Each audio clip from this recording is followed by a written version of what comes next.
This one is with the events. So I'm going to show you our website as well. And so what this is, the website also is always connected to Krowd and always updated. So if you go into Krowd and add a new beer, it's going to be on here right away. So are the events also connected up to Krowd? And so the little chatbot guy down here, as you saw down there, he had the events in his, I can ask again.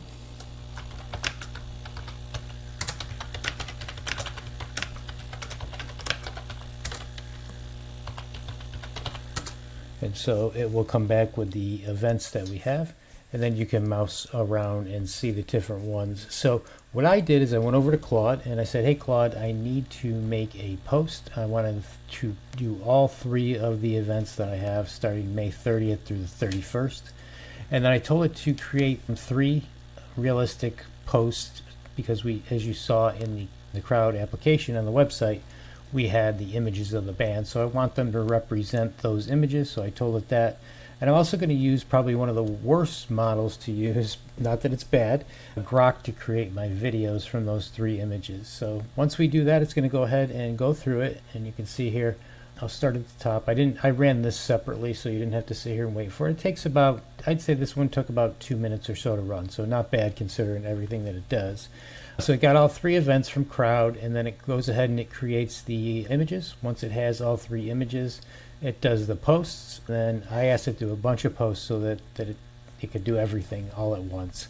And then I had to do my Google My Business, and then I had to do a reel. So those you can see down here are all posted. Let's go ahead and look at the Google My Business one first, and then we'll head over to Facebook and Instagram to check on those.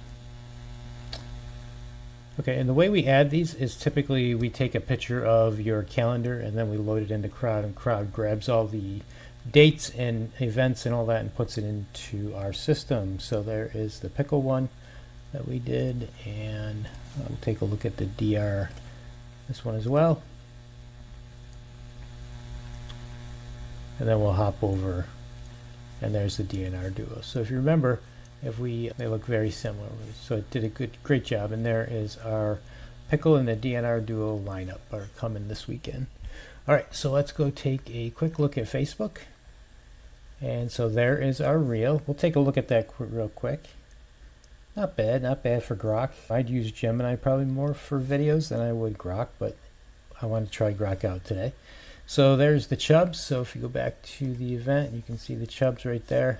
The realism is all good and did exactly as I asked it to do on each of these images. And then lastly is Instagram. There's our video again. Not sure you can hear that, but they got music in the background. It says Let's Rock Adirondack Ale. And here's my posts, all 3 of them on Instagram. So all marketing done for these 3 events in a small amount of time. Now I could have, because these events are on different days, I could have told it to schedule this post on Thursday, this post on Friday, and this post on Saturday. But for demonstration purposes, I wanted to keep it all in one post. All right, thanks and have a great day.